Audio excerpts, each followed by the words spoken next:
So, here's something worth thinking about as you settle in tonight. Right now, somewhere in the world, someone is lying on an operating table, and a surgeon is cutting into their body with a steel blade, and that person feels absolutely nothing. Not a thing. They're not awake. They're not dreaming. They're not in pain. They're in this strange, temporary place that we've learned how to send people to. A place that isn't quite sleep, isn't quite unconsciousness the way you'd experience it from a blow to the head, isn't death, but shares little unsettling similarities with all three. And in an hour or two, they'll come back from that place, and they'll be fine. They'll yawn. They'll ask what time it is, and the whole thing will feel like it lasted about 3 seconds. We call it anesthesia, and honestly, it's one of the most remarkable things human beings have ever figured out how to do. But here's the thing that might surprise you. We still don't fully understand how it works. Not completely. We know what drugs to use. We know how to dose them. We know how to monitor a patient so precisely that we can keep them hovering in that narrow corridor between too deep and too light for hours at a time.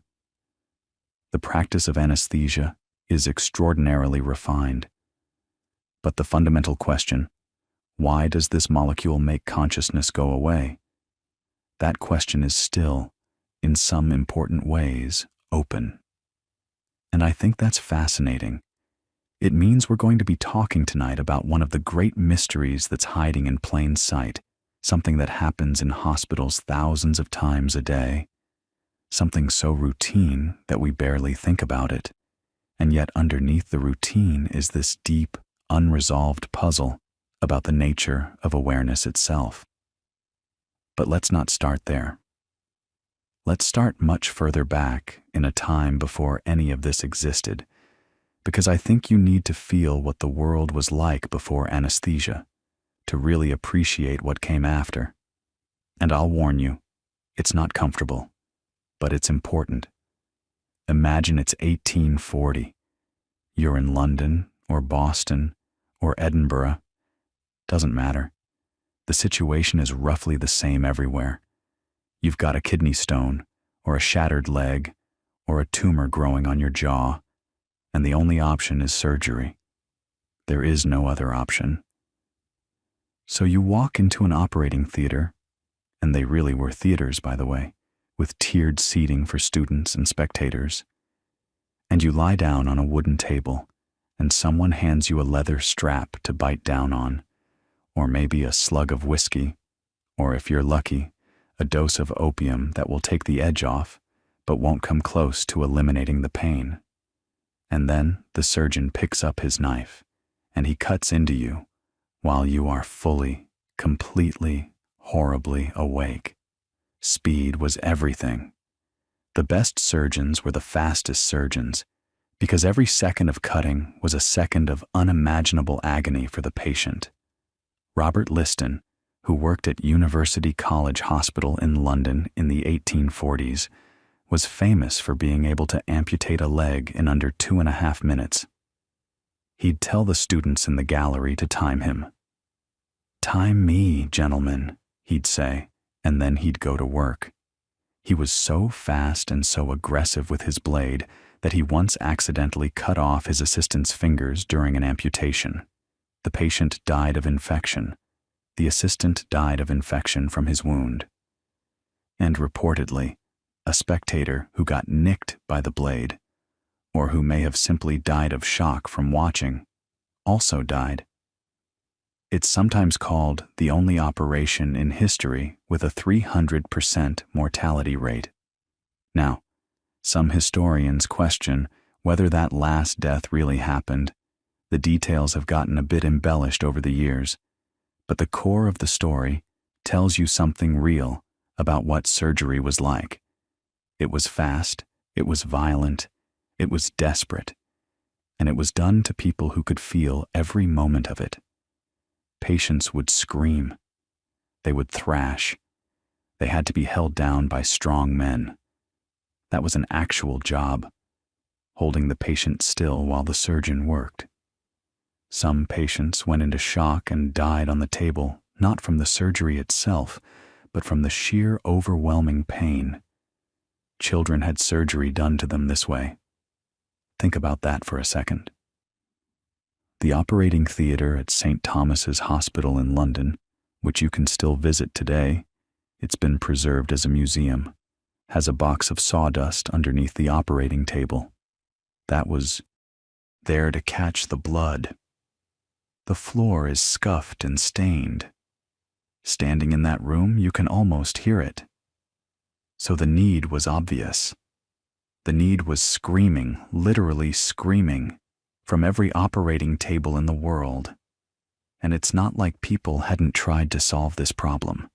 They'd been trying for thousands of years.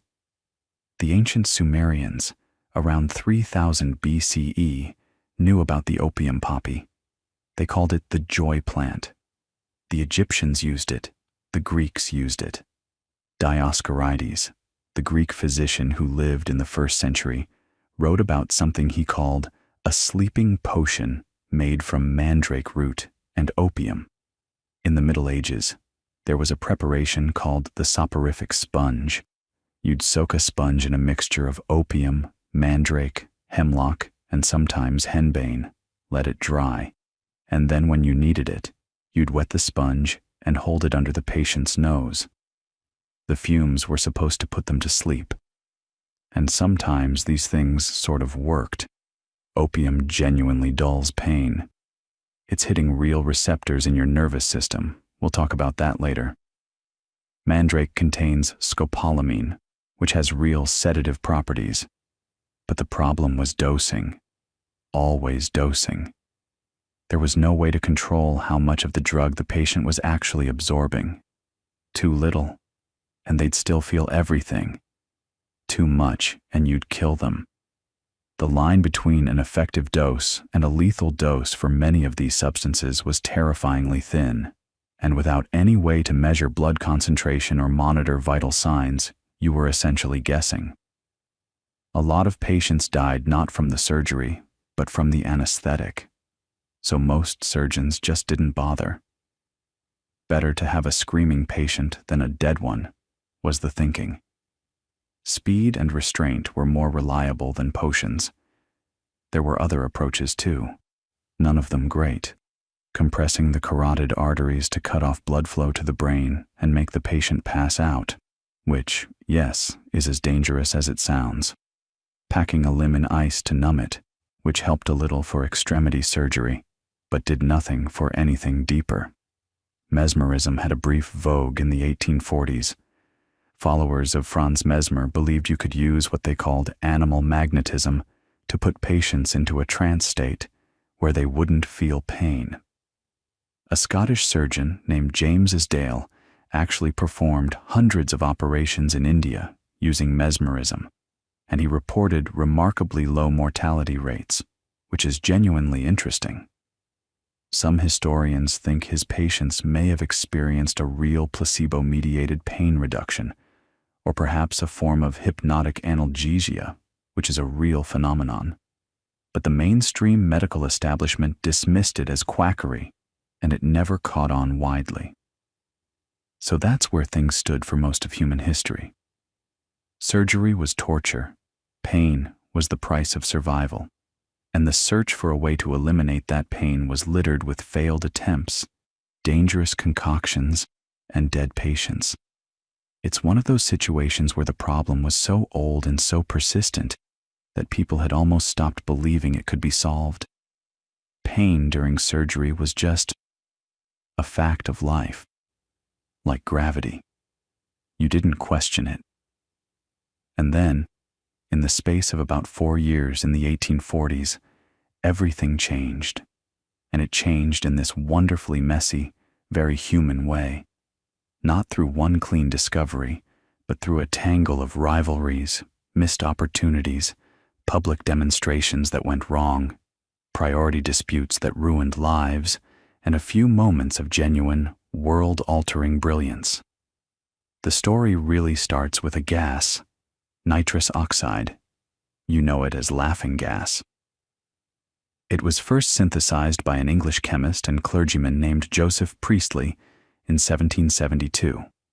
Priestley was one of those extraordinary 18th century polymaths. He's the same person who's usually credited with discovering oxygen, although that's a more complicated story. He made nitrous oxide by heating ammonium nitrate and collecting the gas that came off. He noted that it had a sweet taste and that breathing it produced unusual sensations, but he didn't pursue it much further. The person who really explored nitrous oxide was Humphrey Davy, and he's a character worth spending a moment with. Davy was young, brilliant, reckless, and wildly charismatic. In 1798, at the age of just 19, he got a job at the Pneumatic Institution in Bristol, which was a research center dedicated to exploring the medical uses of various gases. This was a time when people were genuinely excited about the therapeutic potential of inhaling different substances. It was called pneumatic medicine, and it was partly legitimate curiosity, and partly the kind of enthusiastic speculation that happens when a whole new class of substances becomes available before anyone really understands them. Davy threw himself into nitrous oxide research with an intensity that was frankly dangerous. He built himself a sealed box, essentially an airtight chamber, and sat inside it breathing pure nitrous oxide for extended periods. He inhaled enormous quantities of the gas, sometimes for hours at a time. He described the effects in vivid, almost poetic language: euphoria, tingling in his extremities, a rushing sensation, uncontrollable laughter, and, here's the crucial detail, a dramatic reduction in pain. At one point, he had a severely inflamed gum from a wisdom tooth, and he found that breathing nitrous oxide made the pain vanish completely. He wrote about this in 1800 in a massive book called Researches, Chemical and Philosophical, and in that book he included a sentence that, in retrospect, is one of the most tragically overlooked observations in the history of medicine. He wrote that nitrous oxide appears capable of destroying physical pain and suggested that it may probably be used with advantage during surgical operations. That's it, right there. In 1800. 46 years before anesthesia was officially discovered, Humphrey Davy essentially told the world in print that he had found a gas that could eliminate surgical pain, and nobody did anything about it. Nobody picked it up. Nobody tried it. The medical establishment completely ignored the suggestion. Davy himself moved on to other things. He went on to have a spectacular career in chemistry. He isolated sodium and potassium and calcium and several other elements. He invented the miner's safety lamp. He became president of the Royal Society. He never came back to the idea of using nitrous oxide in surgery. And for the next 4 decades, while patients screamed on operating tables across the world, that sentence sat in his book, unread, unacted upon, waiting. Why? Why did nobody follow up on this? It's one of those questions that historians love to wrestle with, and there's no single clean answer. Part of it was that Davy was a chemist, not a surgeon, and the worlds of chemistry and surgery didn't overlap much in 1800. Part of it was that nitrous oxide quickly became associated not with medicine, but with entertainment. Traveling showmen discovered that if you let audience members inhale the gas, they'd stumble around laughing and acting foolish, and laughing gas demonstrations became a popular form of public amusement. Once nitrous oxide was coded as a party trick, as something frivolous and silly, it was hard for serious medical men to take it seriously as a therapeutic tool. There's a lesson in that, actually, about how the social context around a discovery can completely determine whether it gets used or ignored. And so, the gas that could have ended surgical pain in 1800 spent the next 44 years making people giggle at county fairs, until one night in December 1844 in the city of Hartford, Connecticut, when a dentist named Horace Wells went to see a laughing gas show and noticed something that would change his life, and eventually, in the most bitter and tragic way imaginable, destroy it. The traveling showman that night was a man named Gardner Quincy Colton, and he invited volunteers from the audience to come up and breathe the gas. One of the volunteers, a man named Samuel Cooley, inhaled a good dose and then, while staggering around the stage in a state of giddy intoxication, slammed his leg hard against a heavy wooden bench. The gash was deep enough to bleed visibly, and Cooley didn't react at all. He didn't flinch, didn't cry out, didn't seem to notice. It was only after the effects of the gas wore off that he looked down, saw the blood, and felt the pain hit him all at once. Wells was sitting in that audience, watching this happen, and something clicked. You can almost picture it. This quiet, thoughtful dentist, 30 years old, leaning forward in his seat, his mind racing while everyone else is just laughing at the spectacle. Because Wells wasn't watching entertainment. He was watching proof. He turned to the person sitting next to him and said something like, "That man could have had a limb amputated and never felt it." And right there, in that moment, Horace Wells saw what Humphrey Davy had written about 44 years earlier. Except Wells wasn't going to let it slide. He was going to act on it. The very next day, and this tells you something about the kind of person Wells was, he went to find Colton and asked him to bring a bag of nitrous oxide to his dental office. Wells wanted to try it on himself first. He arranged for a fellow dentist, a man named John Riggs, to extract one of Wells's own wisdom teeth while Colton administered the gas. Think about that. He didn't test it on a patient first. He didn't test it on an animal. He sat down in his own dental chair, breathed in the nitrous oxide, and let someone pull his tooth. When he came around, he reportedly said, "I didn't feel it so much as the prick of a pin. A new era in tooth pulling." And he was right. He was absolutely right. But the new era wouldn't come the way he hoped. Wells spent the next several weeks using nitrous oxide on his dental patients in Hartford, and by most accounts, it worked well. Patients breathed the gas, became insensible to pain, had their teeth extracted, and woke up without the usual screaming agony. Wells was elated. He felt he'd stumbled onto something enormous, and he wanted the medical establishment to recognize it. So he arranged a public demonstration at Massachusetts General Hospital in Boston, one of the most prestigious medical institutions in America. This was early 1845 January. Wells stood before an audience of medical students and surgeons, administered nitrous oxide to a volunteer patient, and attempted to extract a tooth. And it went wrong. The patient cried out during the procedure. Whether the patient actually felt significant pain or simply groaned reflexively, the accounts differ. The audience didn't care about nuance. They hissed. They booed. Someone shouted "humbug." Wells was humiliated. He left Boston in disgrace, his demonstration written off as a failure, and his reputation among the medical elite was essentially destroyed in a single afternoon. Here's the thing that makes this so painful to think about. The problem wasn't that nitrous oxide doesn't work. It does work. Wells almost certainly didn't administer enough of it, or didn't wait long enough for it to take full effect. Nitrous oxide is a relatively weak anesthetic.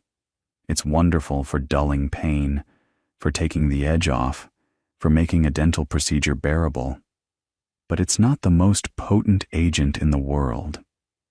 Getting the dose right, making sure the patient has breathed enough of it for long enough, that takes practice and understanding that Wells was still developing. He was essentially figuring this out in real time, with no precedent to guide him, and the one time he needed it to work perfectly in front of the most critical possible audience. It didn't quite get there, and so the medical world moved on without him. But the idea that inhaled gases could eliminate surgical pain, that idea was now loose in the world. It was in the air, almost literally, and it was about to be picked up by someone else. Now, Wells had a former business partner and fellow dentist named William Thomas Green Morton. Morton had actually shared a dental practice with Wells in Hartford for a brief period, and he was aware of Wells's nitrous oxide experiments. Morton was ambitious, intensely, relentlessly ambitious. And he was also studying medicine at Harvard under a chemist named Charles Thomas Jackson. Jackson was a brilliant but difficult man, the kind of person who seemed to be involved in every scientific controversy of his era, always claiming credit for something. Jackson mentioned to Morton that diethyl ether, a volatile liquid that had been known to chemists for centuries, could render a person insensible when its vapors were inhaled. Ether had actually been synthesized way back in the 1500s, and recreational ether inhalation, so-called ether frolics, had been popular among medical students for decades. Just like nitrous oxide, ether had been sitting right there, its anesthetic properties noticed and then ignored, used for fun, but never for medicine. Morton began experimenting with ether, first on himself, then on his dog, then on patients in his dental practice. He found that it worked more reliably and more powerfully than nitrous oxide. You could get a patient deeply unconscious with ether in a way that was harder to achieve with laughing gas. And on September 30th, 1846, Morton used ether to extract a tooth from a patient named Eben Frost, painlessly. Frost later signed a testimonial confirming he'd felt nothing. Morton knew he had something, and he moved fast. Through a connection at Harvard, Morton arranged to demonstrate ether anesthesia at Massachusetts General Hospital, the very same institution where Wells had been humiliated less than 2 years earlier. The date was October 16th, 1846, and this is one of the most famous dates in the history of medicine. The surgeon was John Collins Warren, one of the most respected surgeons in America, and the patient was a young man named Edward Abbott, who had a vascular tumor on his neck that needed to be removed. Morton was actually late that morning. Warren and the audience of surgeons and medical students waited, growing impatient and skeptical. When Morton finally arrived, carrying a glass inhaler he'd had specially made, a simple globe with a sponge soaked in ether inside and a tube for the patient to breathe through, Warren reportedly said with some sarcasm, "Well, sir, your patient is ready." Morton administered the ether. Abbott breathed deeply. After a few minutes, Morton stepped back and said to Warren, "Your patient is ready." Warren made his incision. He dissected the tumor from Abbott's neck. The operation took several minutes. Abbott didn't scream. He didn't move. He didn't struggle against restraints because there were no restraints. When it was over, and Abbott began to come around, Warren turned to the stunned audience and said, and this is one of the most quoted lines in medical history, "Gentlemen, this is no humbug. The room where this happened is still there, by the way. It's called the Ether Dome, at the top of the Bullfinch building at Massachusetts General Hospital, and you can visit it today. There's a plaque and the original amphitheater seating, and it looks much the way it did in 1846. It's one of those places where you stand there and think, right here, in this room, the world changed. And it changed fast. News of the demonstration spread with astonishing speed. Within weeks, ether anesthesia was being used in hospitals across America. Within months, it had crossed the Atlantic. By December 1846, the Scottish surgeon Robert Liston, remember him, the fastest knife in the West End, the man who could amputate a leg in under 30 seconds, Liston performed the first operation under ether anesthesia in Europe at University College Hospital in London. After the operation, Liston looked at his colleagues and said, "This Yankee dodge beats mesmerism hollow." Even Liston, the man whose entire reputation was built on speed because speed was the only mercy available, even he recognized immediately that everything had just changed.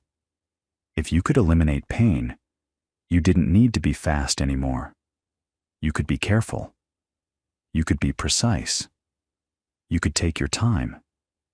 But here's where the story turns dark. Because what should have been a moment of pure triumph became instead one of the ugliest priority disputes in the history of science. Almost immediately, 3 men claimed credit for the discovery of anesthesia. Morton claimed it was his. He'd done the demonstration, he'd built the inhaler, he'd put his reputation on the line. Charles Jackson, Morton's chemistry professor, claimed that he had told Morton about ether's properties and therefore deserved the credit. And Horace Wells, poor, broken Horace Wells, argued that he had been first, that his nitrous oxide work predated Morton's ether demonstration, and that Morton had essentially stolen the idea from their time working together. The fight consumed all 3 of them. Morton spent years and a fortune trying to patent ether anesthesia and profit from it, which struck many people as morally repugnant. The idea that you would try to own the right to freedom from pain. He lobbied Congress for financial recognition, was denied repeatedly, and died in 1868, essentially broke and bitter, collapsing in Central Park from what was probably a stroke. He was 48. Jackson's story is even grimmer. He spent decades claiming credit for anesthesia and for other discoveries, feuding with seemingly everyone, and eventually lost his mind. He was committed to McLean Asylum in 1873 and spent the last 7 years of his life there. And Wells, Horace Wells, the gentle Hartford dentist who first saw the possibility in Samuel Cooley's bleeding leg. After his humiliation in Boston, Wells sank into depression. He became addicted to chloroform, which had itself been introduced as an anesthetic by James Young Simpson in Edinburgh in 1847, yet another chapter in this rapidly expanding story. Wells's chloroform addiction led to erratic behavior, and in January 1848, while apparently under the influence, he threw sulfuric acid at 2 women on the streets of New York. He was arrested and jailed. In his cell in the Tombs, New York's notorious prison, he used a razor to sever an artery in his leg and bled to death. He was 33 years old. Just days after his death, the Paris Medical Society officially recognized him as the discoverer of anesthesia. The letter arrived too late. It's one of the most heartbreaking stories in the history of medicine.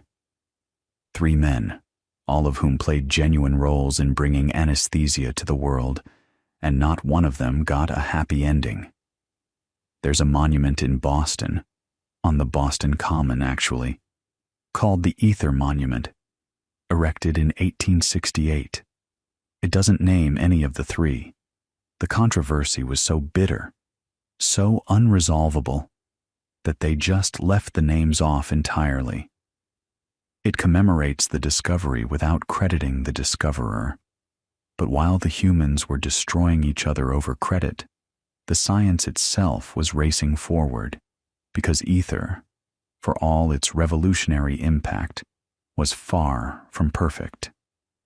It's flammable, for one thing, highly flammable, and operating rooms in the mid-1800s were lit by open flames.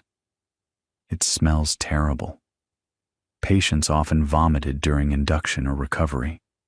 It irritated the lungs, and it took a while to work. You had to breathe the vapors for several minutes before losing consciousness, and during that induction period, patients often became agitated and combative, thrashing around in a state of excitement before finally going under. Surgeons and their assistants sometimes had to physically hold patients down during the early phase of ether anesthesia, which was uncomfortably reminiscent of the pre-anesthetic era they were supposed to be leaving behind. So even as ether was spreading across the world, people were already looking for something better. And the first major alternative came from Edinburgh, from a man named James Young Simpson, who was professor of midwifery at the University of Edinburgh and one of the most colorful characters in Victorian medicine. Simpson had been using ether for his obstetric patients, women in labor, and he found it helpful but cumbersome. He wanted something faster acting, more pleasant, easier to administer. So he started systematically testing other volatile chemicals, and the way he tested them was honestly kind of reckless, even by Victorian standards. He would gather friends and colleagues around his dining table in the evening, after dinner, with the candles still burning, and they would pour various chemicals onto a cloth or into a container, and simply inhale them one after another to see what happened. They tried acetone, they tried benzene, they tried all sorts of volatile liquids that we would now recognize as genuinely dangerous, and most of them either did nothing useful or made everyone feel terrible. But on the evening of November 4th, 1847, Simpson and two of his colleagues, James Matthews Duncan and George Keith, tried a substance called chloroform, trichloromethane, if you want the chemical name. It had been independently synthesized by several chemists in the early 1830s, and Simpson had obtained a sample to add to his testing rotation. The effect was almost immediate. Within a few breaths, all three men were unconscious, slumped over the dining table. Simpson's niece, who was apparently present, became alarmed and tried to wake them. When they came to, Simpson's first words, reportedly, were something along the lines of, "This is far stronger and better than ether." And he was right, at least about the first part. Chloroform was dramatically more potent than ether. It worked faster. It didn't irritate the airways the same way. Patients didn't go through that prolonged excitement phase, and it smelled sweeter, almost pleasant by comparison. You didn't need as much of it, and you didn't need complicated inhalers. A few drops on a folded cloth held near the patient's face could produce unconsciousness in under a minute. Simpson began using chloroform almost immediately in his obstetric practice, and he published his results within weeks. And this is where the story takes a fascinating turn, because the opposition to chloroform in childbirth didn't come primarily from medicine. It came from theology. There were clergymen, and some physicians too, who argued that the pain of childbirth was ordained by God. They pointed to Genesis chapter 3, verse 16. "In sorrow thou shalt bring forth children." To remove that pain, they argued, was to defy divine will. Simpson, who was a fierce debater and not someone who backed down easily, fired back with his own biblical argument. He pointed out that when God created Eve from Adam's rib, the text says, God caused a deep sleep to fall upon Adam first. So, Simpson argued, God himself was the first anesthetist. It's a wonderful rhetorical move, and it apparently landed pretty well with the public. But the real turning point for chloroform's acceptance, at least in Britain, came in 1853, when Queen Victoria accepted chloroform during the birth of her 8th child, Prince Leopold. Her physician, John Snow, and we need to talk about John Snow in a moment because he's one of the most important figures in this entire story, administered the chloroform using a careful, measured technique. Victoria reportedly described the experience as soothing, quieting, and delightful beyond measure. And once the Queen of England publicly endorsed it, the theological objections essentially evaporated. If it was good enough for the Queen, it was good enough for everyone. That's how cultural authority works sometimes. A single endorsement from the right person can settle a debate that logic alone couldn't resolve. Now, John Snow. Here's a man who deserves to be far more famous than he is outside of medical and public health circles. Most people who have heard of John Snow know him for cholera, not for anesthesia. He's the physician who, during the 1854 Broad Street cholera outbreak in London, traced the source of the epidemic to a contaminated water pump, one of the founding moments of modern epidemiology. He literally mapped the cases, identified the pattern, and had the handle of the pump removed. It's one of the great detective stories in the history of medicine. But what many people don't realize is that Snow was also the foremost anesthetist of his era, possibly the first person in history who deserves to be called a specialist in anesthesia. And here's what makes Snow so important for our story. Remember the fundamental problem we talked about earlier? The problem that made ether and chloroform and all these agents so dangerous? Dosing. How much do you give? For how long?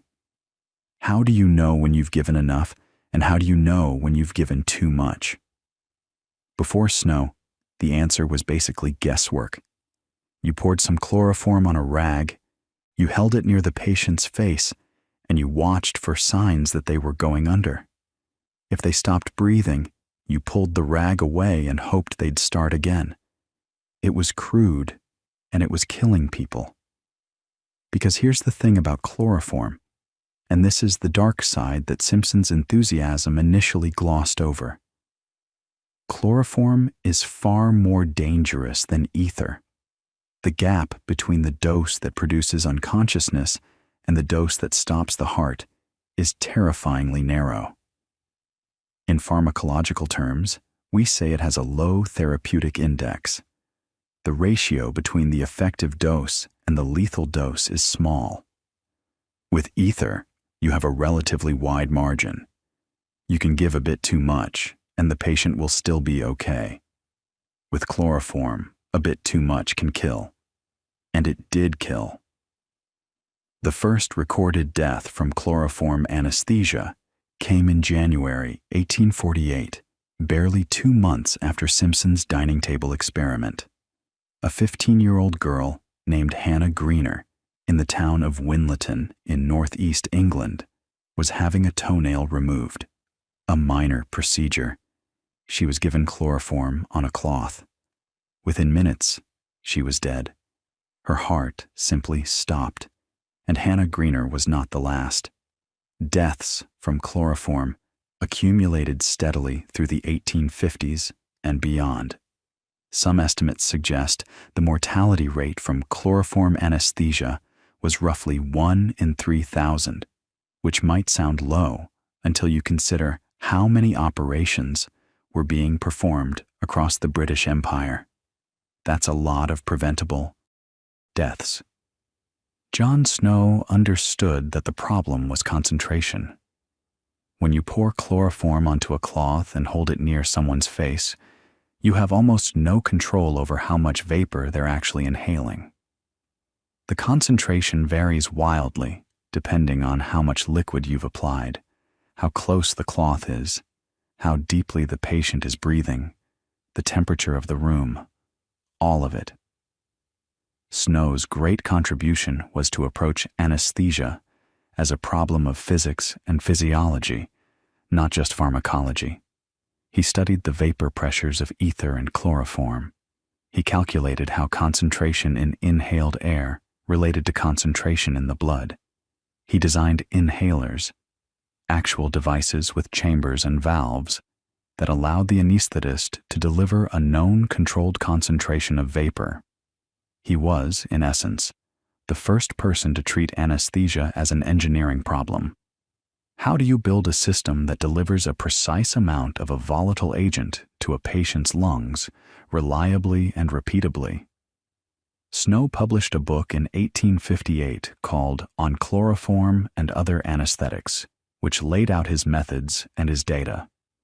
Tragically, he died that same year, at only 45, and the book was published posthumously. But his approach, careful measurement, controlled delivery, systematic observation, became the foundation of modern anesthetic practice.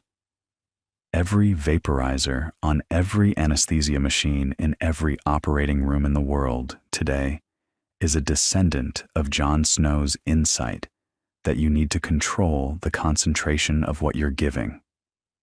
Let's sit with that idea for a moment, because it's worth appreciating how profound it is. The difference between a drug that heals and a drug that kills is often just a matter of dose. Paracelsus, the Renaissance physician, said it 500 years ago. The dose makes the poison. Everything is toxic at a high enough concentration, and everything is ineffective at a low enough one. The art of anesthesia, the engineering of it, is fundamentally about navigating that narrow band between not enough and too much. And the width of that band varies from drug to drug, from patient to patient, from moment to moment during a procedure. A patient who's been stable for an hour can suddenly become unstable if their blood pressure drops, or if the surgeon hits a particularly stimulating part of the operation, or if the patient has a genetic variation that affects how they metabolize the drug. This is why anesthesia is sometimes described as hours of boredom punctuated by moments of sheer terror. Most of the time, things are fine. The monitors are beeping steadily. The numbers are in range. The patient is sleeping peacefully. And then something changes, sometimes gradually, sometimes in an instant, and you have seconds to figure out what's happening and fix it. That's the reality of the job, and it's been the reality since the very beginning, since the days when the only monitor was the anesthetist's finger on the patient's pulse. But we're getting ahead of ourselves. Let's go back to the mid-19th century, because the story of chloroform versus ether created one of the most interesting geographical divides in medical history. In Britain, chloroform dominated. Simpson was enormously influential. Queen Victoria's endorsement carried massive weight, and the British medical establishment largely adopted chloroform as the agent of choice. In America, ether remained king. American physicians were more cautious about chloroform's safety profile, and they had a stronger tradition of ether use going back to Morton's demonstration. This transatlantic divide persisted for decades, well into the 20th century, in fact. And the data, over time, vindicated the Americans. Chloroform really was more dangerous, and the mortality statistics bore that out. But here's what's really interesting. The debate between ether and chloroform wasn't just a debate about which drug was better. It was a debate about what mattered most in anesthesia. Speed of induction, pleasantness for the patient, safety margin, ease of administration, flammability, These are all different axes of evaluation, and depending on which one you prioritize, you get a different answer. Chloroform wins on speed, pleasantness, and ease of use. Ether wins on safety margin, and that tension between convenience and safety, between what's easiest and what's safest, has never gone away.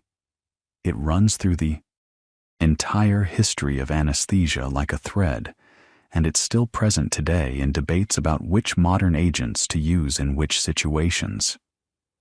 Meanwhile, something else was happening in the second half of the 19th century that would eventually transform anesthesia even more fundamentally than the choice of inhalation agent. People were figuring out how to put drugs directly into the bloodstream. The hypodermic syringe, in a form recognizable to modern eyes, was developed in the early 1850s. Alexander Wood in Edinburgh and Charles Prévaz in France are both credited around 1853. And once you could inject drugs directly into a vein, a whole new world of possibilities opened up. You weren't limited to things that could be inhaled anymore. You could use drugs that were liquid at room temperature, drugs that didn't need to be vaporized, drugs with completely different chemical properties. The first major intravenous anesthetic agents wouldn't arrive until the 20th century, but the groundwork was being laid. And at the same time, another branch of anesthesia was developing, one that took a completely different approach to the problem of pain. Instead of putting the whole brain to sleep, what if you could just turn off the pain signals from one part of the body? What if you could numb the nerves themselves, locally, and leave the patient wide awake, fully conscious, able to talk to the surgeon, able to breathe on their own, just unable to feel the knife? That idea, when you think about it, is almost more elegant than general anesthesia. It's more targeted, more precise. You're not sledgehammering the entire central nervous system into unconsciousness. You're intercepting the pain signal at the source, or somewhere along its path, before it ever reaches the brain. And the story of how that became possible starts, like so many stories in medicine, with a plant. Coca leaves. People in the Andes had been chewing them for centuries, maybe millennia, for the mild stimulant effect, similar to how you might drink coffee, except the coca leaf also did something else. It numbed your mouth, your lips, your tongue, the inside of your cheeks. They'd go tingly and then lose sensation. And for a long time, that was just a curiosity, a folk observation, nothing that European science paid much attention to. But in 1860, a German chemist named Albert Niemann isolated the active alkaloid from coca leaves and called it cocaine. He noted, almost in passing, that it produced a numbing sensation on the tongue. And then, for about 20 years, not much happened with that observation. People were interested in cocaine for other reasons, as a stimulant, as a potential treatment for morphine addiction, which turned out to be a spectacularly bad idea, but the numbing property was mostly a footnote, until Carl Kohler. And this is one of those stories where you can almost pinpoint the exact moment everything changed. Kohler was a young ophthalmologist in Vienna, working at the General Hospital in 1884. He was 27 years old, and he had a very specific problem that he desperately wanted to solve.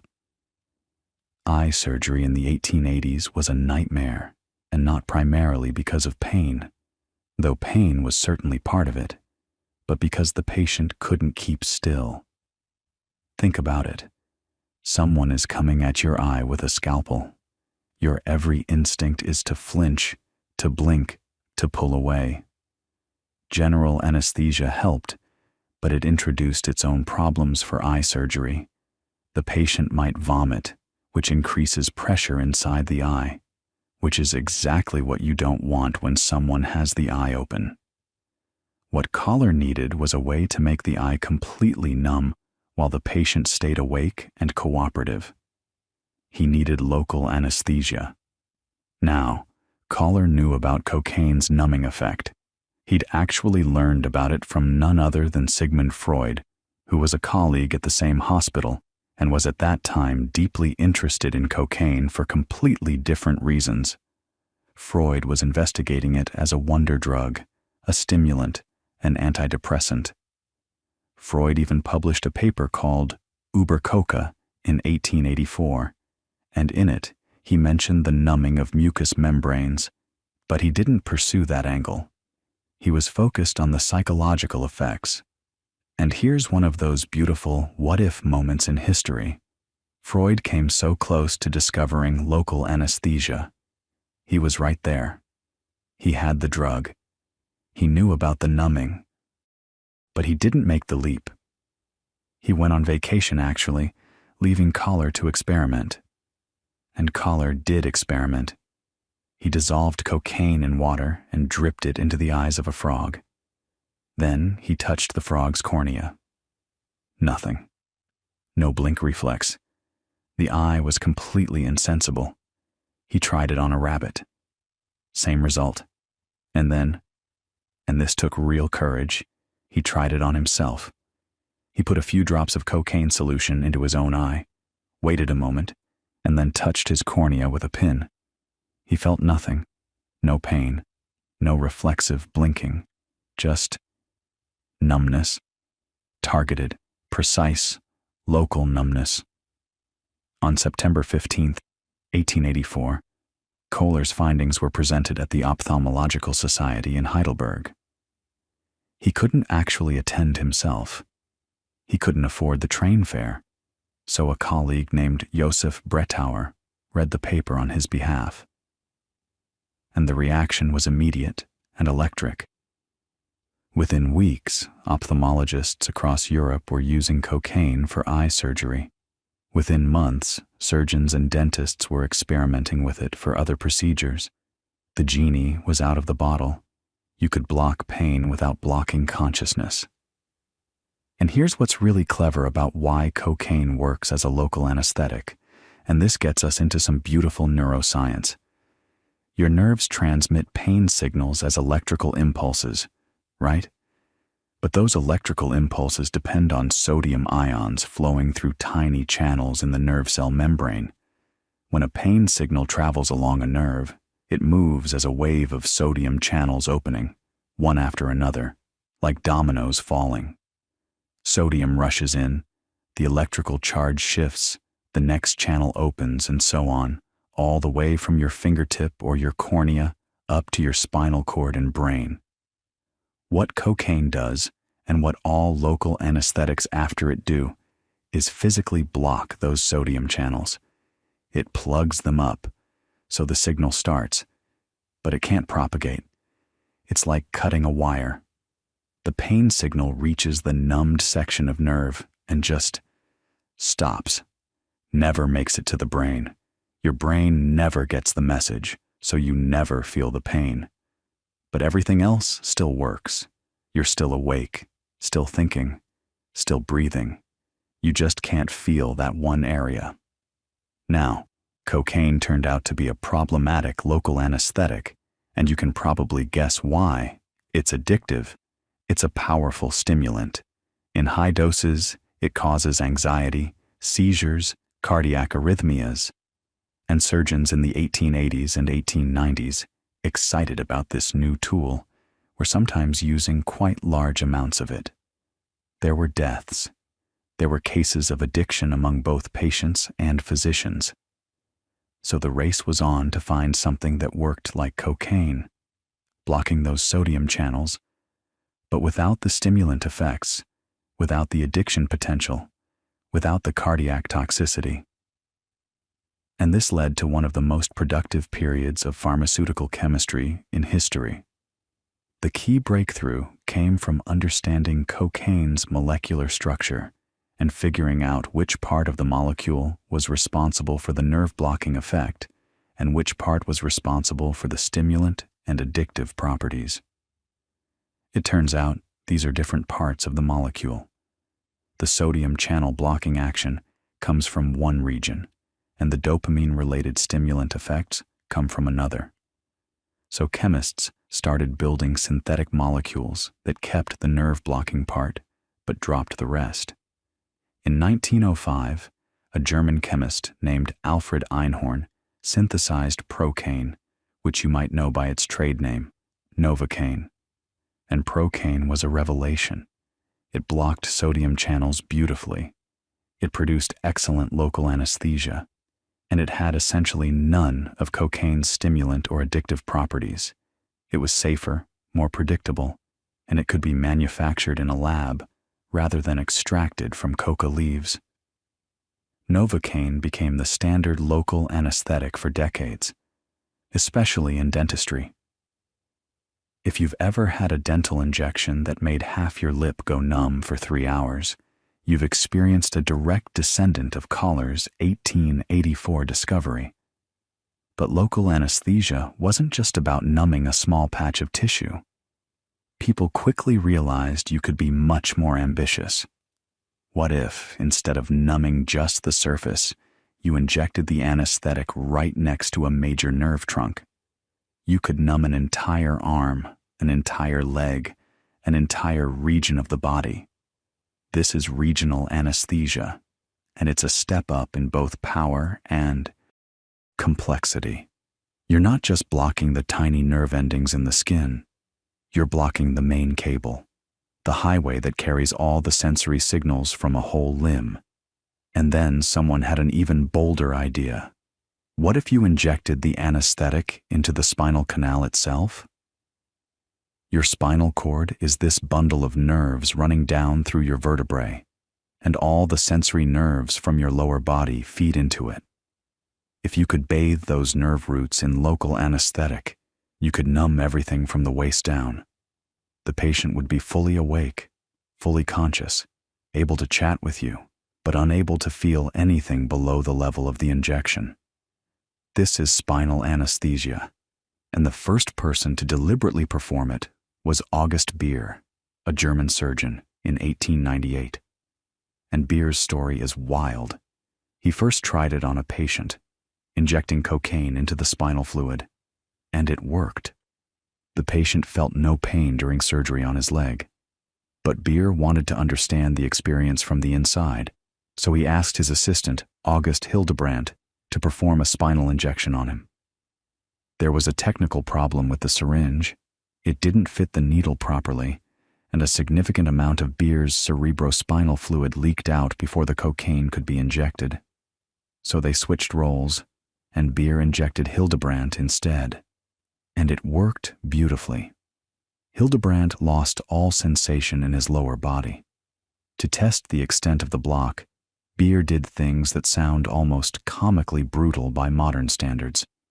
He hit Hildebrandt's shins with a hammer, burned his legs with a cigar, pulled on his pubic hair, even squeezed his testicles. Hildebrandt felt nothing. Complete anesthesia from the waist down. But here's the kicker. Afterward, both men suffered terrible headaches, the worst headaches of their lives, lasting days. Beer, who'd lost cerebrospinal fluid through the leaky syringe connection, had it especially bad. He was bedridden for 9 days. These were post-dural puncture headaches caused by the loss of cerebrospinal fluid through the hole in the membrane surrounding the spinal cord. When you lose that fluid, your brain literally sags inside your skull, pulling on pain-sensitive structures.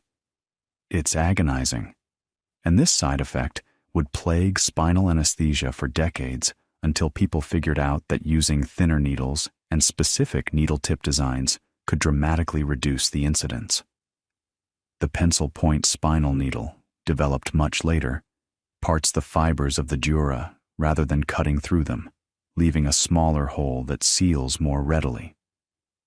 So by the turn of the 20th century, by 1900, the basic toolkit of anesthesia had expanded enormously. You had general anesthesia with inhaled agents like ether and chloroform. You had local anesthesia with cocaine, and soon its synthetic successors. You had regional nerve blocks. You had spinal anesthesia. Each approach had its advantages and its risks, and the art of anesthesia was increasingly about choosing the right technique for the right patient and the right surgery.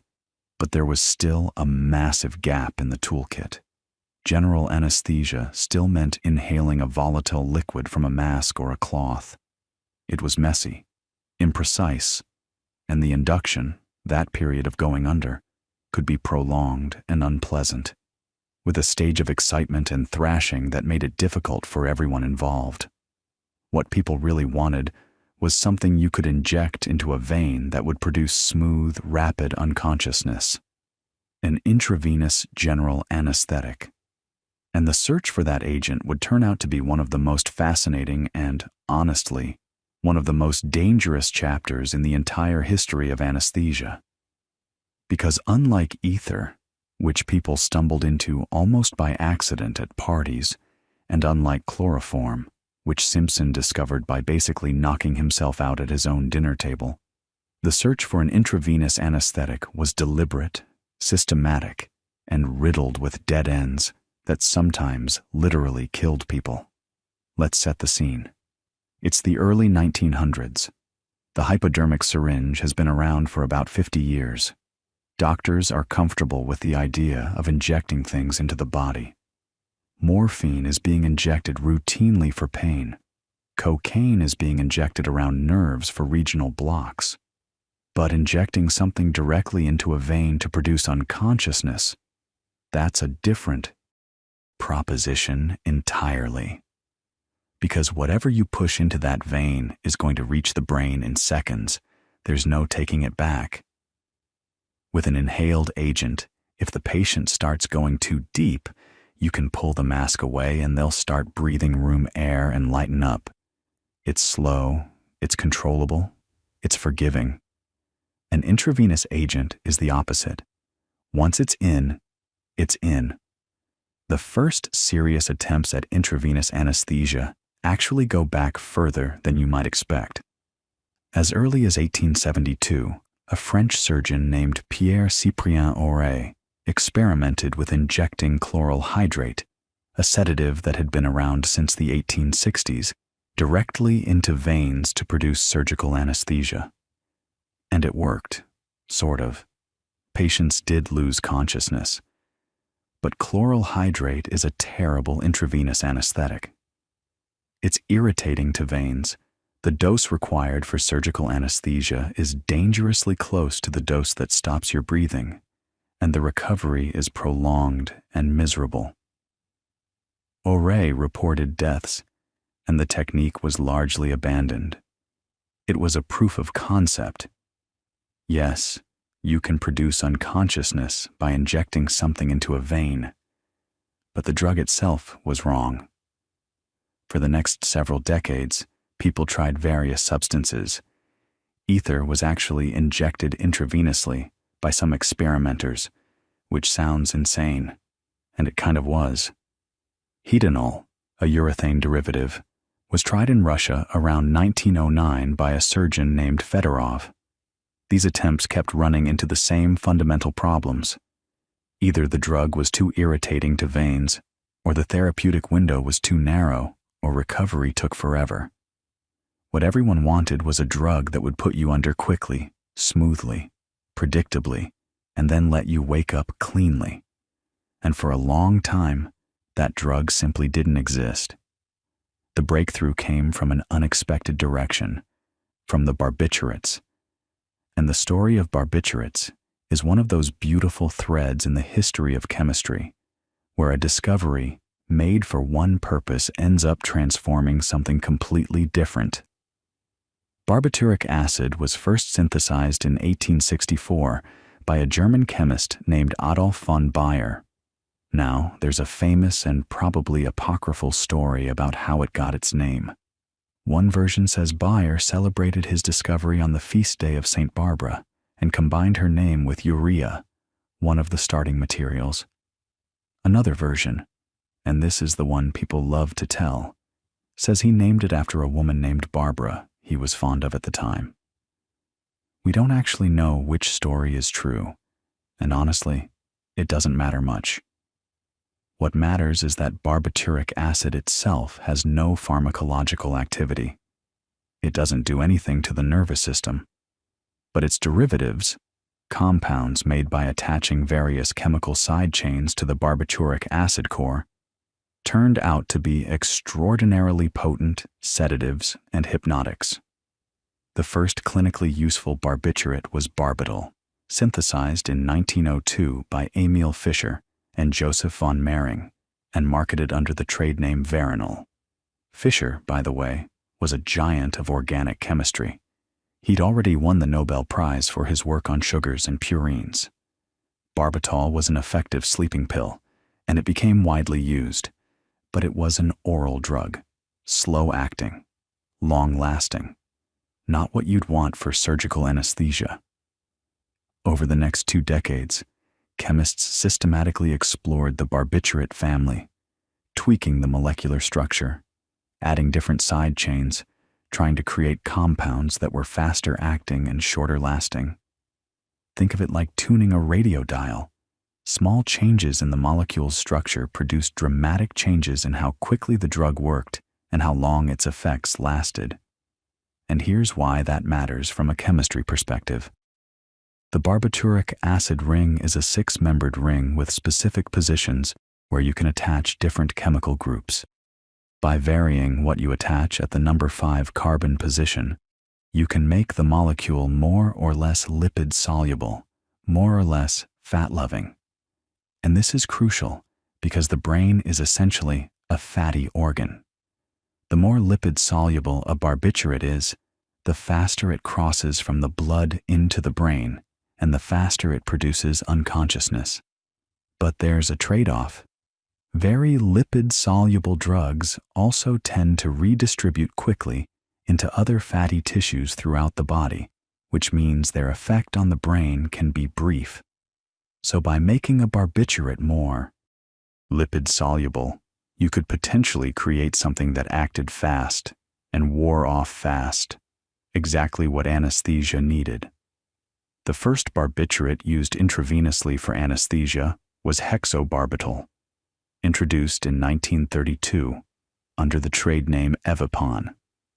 And this was genuinely exciting.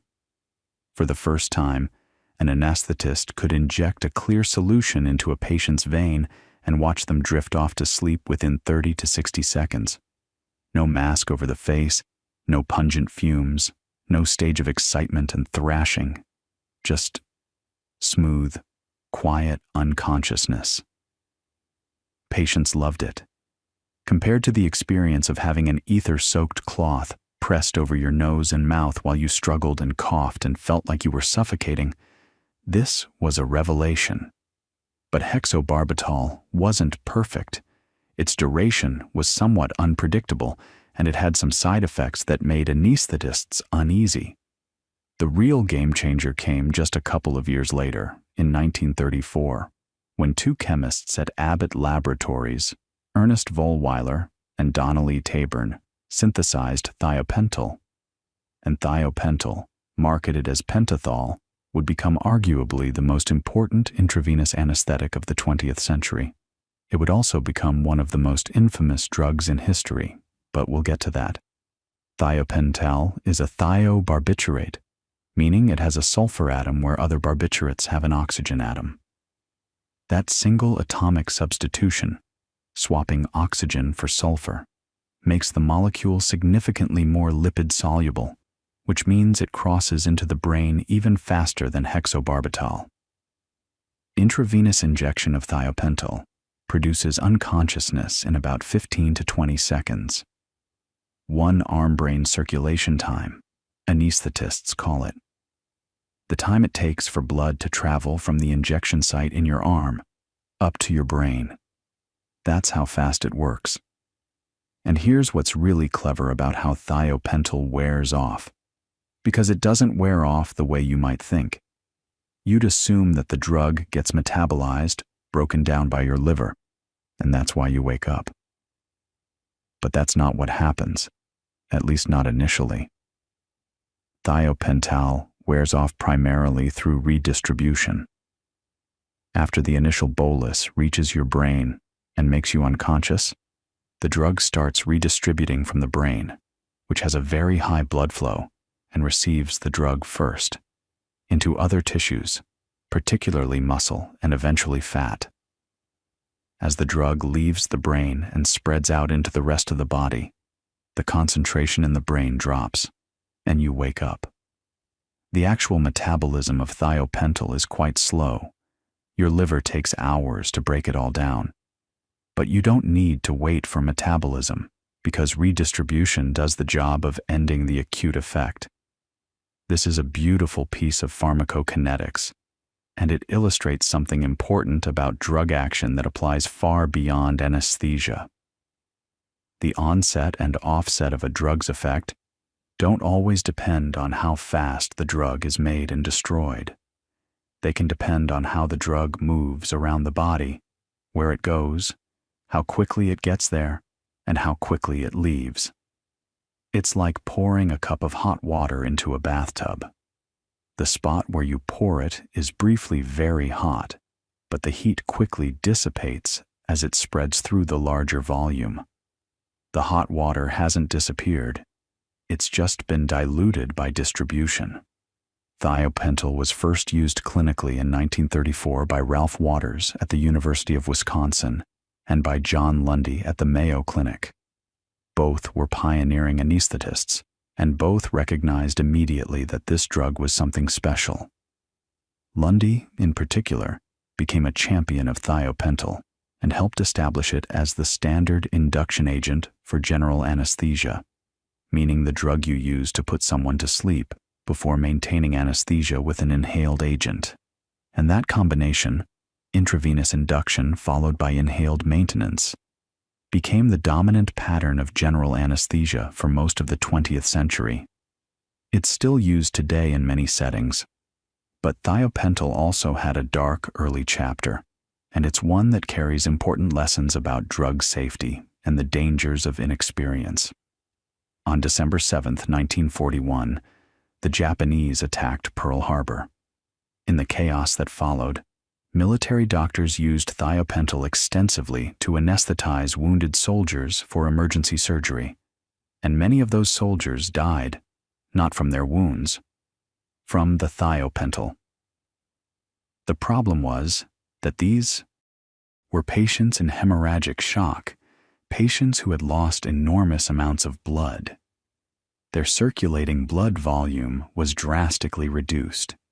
When you inject a standard dose of thiopental into someone with a reduced blood volume, the drug is distributed in a much smaller volume, so the concentration reaching the brain is much higher than expected. On top of that, shock patients have increased blood flow to the brain relative to other tissues, so an even larger fraction of the drug goes straight to the most dangerous place. And thiopental, like all barbiturates, depresses cardiovascular function. It lowers blood pressure and weakens the heart's pumping ability. In a patient who's already in shock, that cardiovascular depression can be fatal. The Pearl Harbor experience was devastating, and thiopental was afterwards sometimes called, unfairly but understandably, the ideal form of euthanasia in war surgery. That's a grim label, and it obscures the fact that thiopental itself wasn't the problem.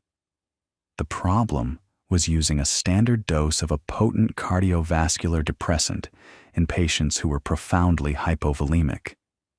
It was a dosing error born of inexperience with a new drug in the worst possible circumstances. And it taught the anesthesia community a lesson that resonates to this day. The right drug at the wrong dose in the wrong patient is a lethal combination. Every anesthetist today is trained to reduce the dose of induction agents in elderly patients, in hypovolemic patients, in anyone whose physiology makes them more sensitive. That lesson was paid for in lives at Pearl Harbor. Now, thiopental would go on to have an extraordinarily long career.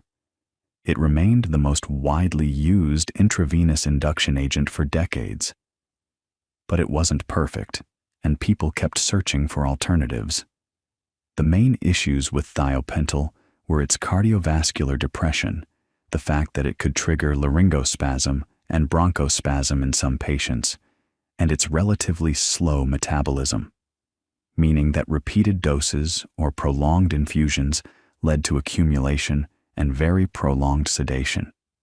If you gave someone thiopental over and over, the redistribution trick stopped working because all those peripheral tissues became saturated and the drug just kept building up.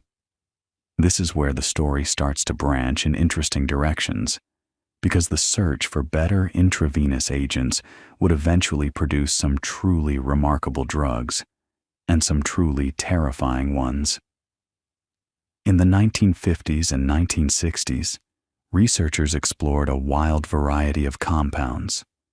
There were steroid-based anesthetics, like hydroxydione, introduced in 1955.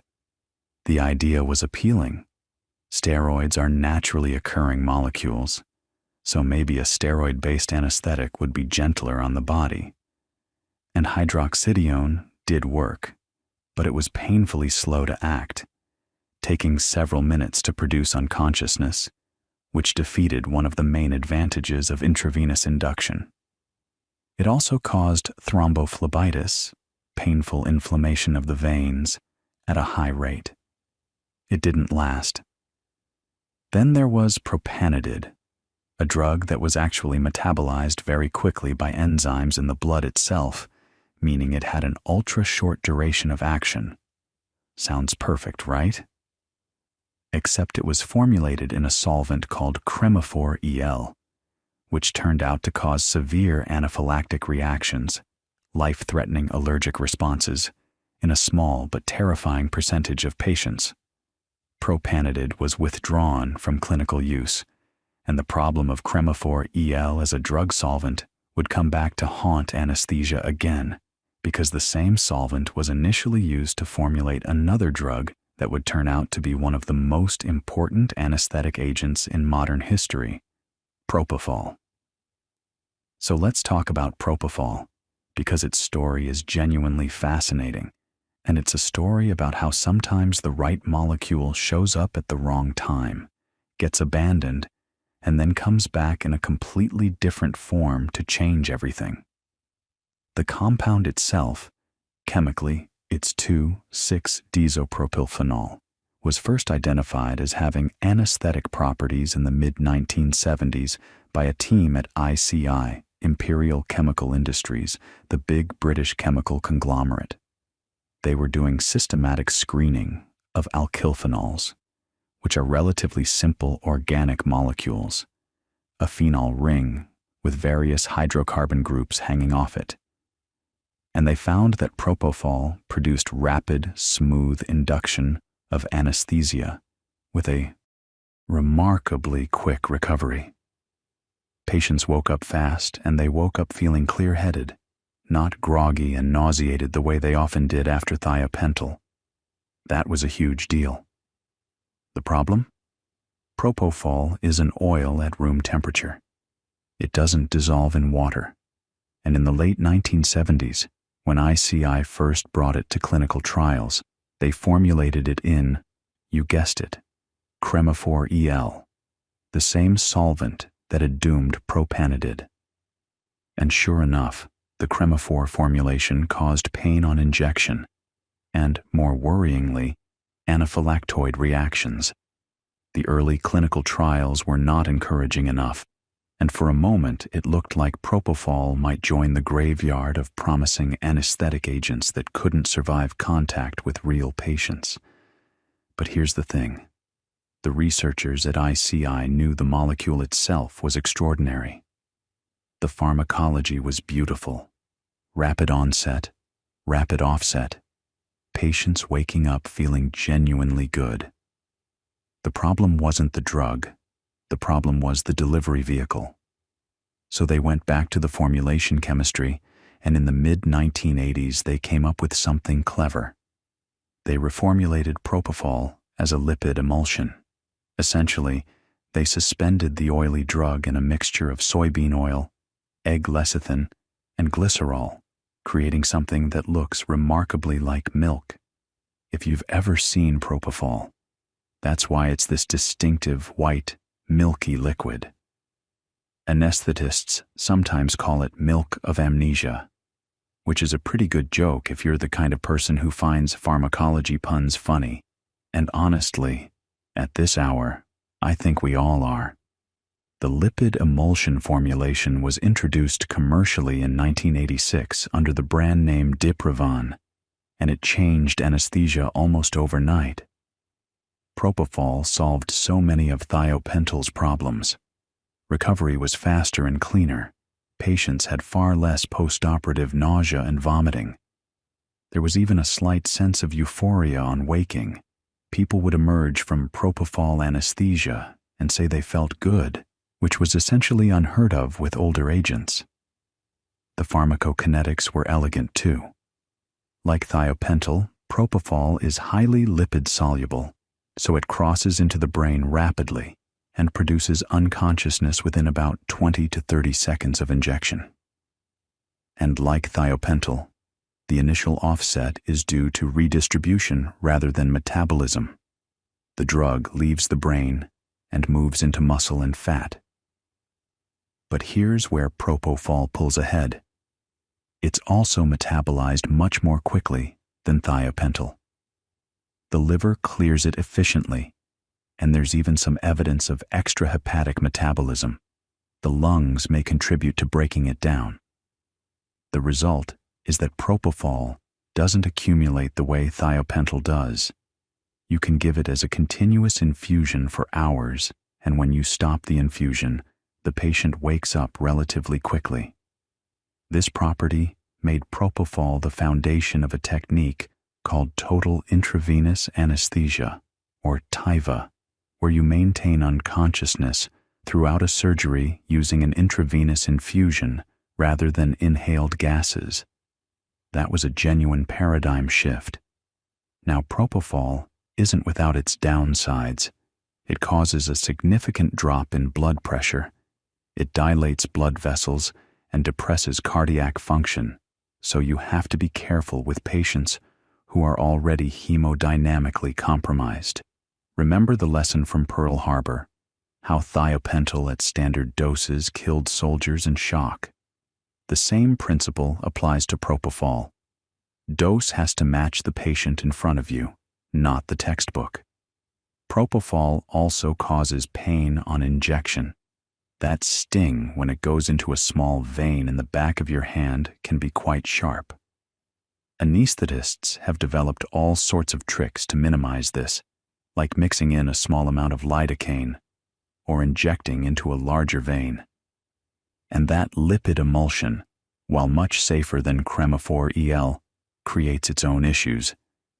The milky solution is basically a nutrient broth, and if it's contaminated with bacteria, those bacteria can grow enthusiastically.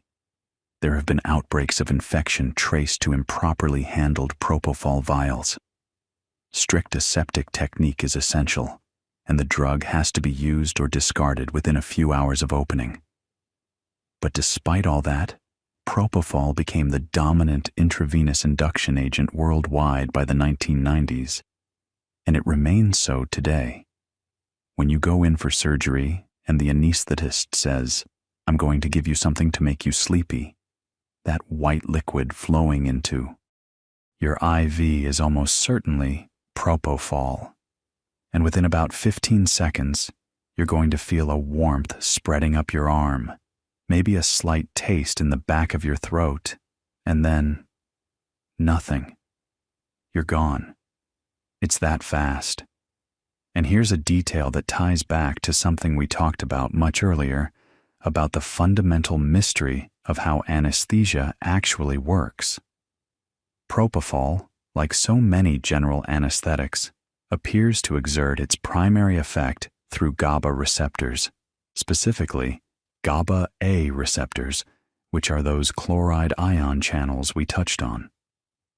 Propofol binds to the GABA A receptor and enhances the effect of GABA, the brain's main inhibitory neurotransmitter.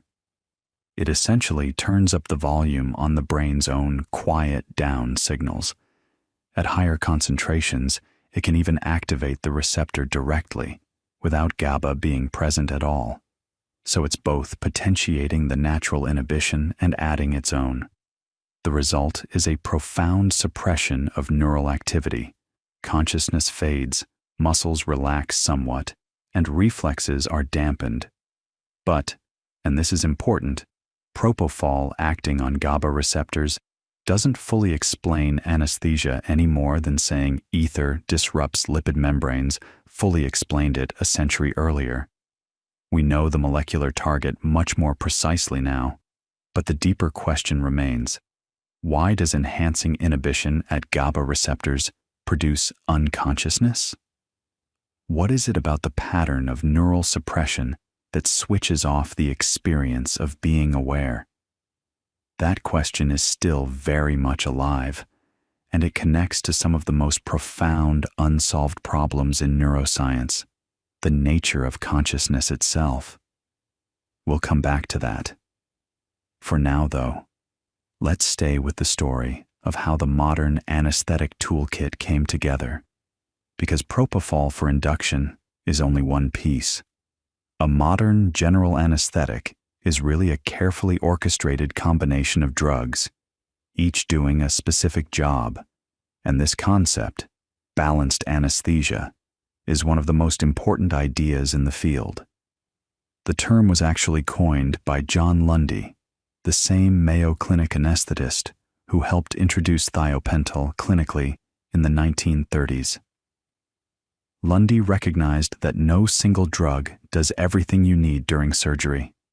You need unconsciousness, yes, but you also need pain relief, analgesia, because even an unconscious patient's body responds to painful stimuli, with surges in heart rate and blood pressure and stress hormones that can be dangerous. You need muscle relaxation, because a surgeon trying to operate through tense abdominal muscles is fighting a losing battle. And ideally, you want amnesia, the guarantee that even if some level of awareness flickers, the patient won't remember it. Trying to achieve all of these goals with a single drug means pushing the dose so high that you get dangerous side effects. Ether at deep levels could suppress breathing and crash blood pressure. Chloroform at the doses needed for full muscle relaxation was perilously close to the dose that stopped the heart.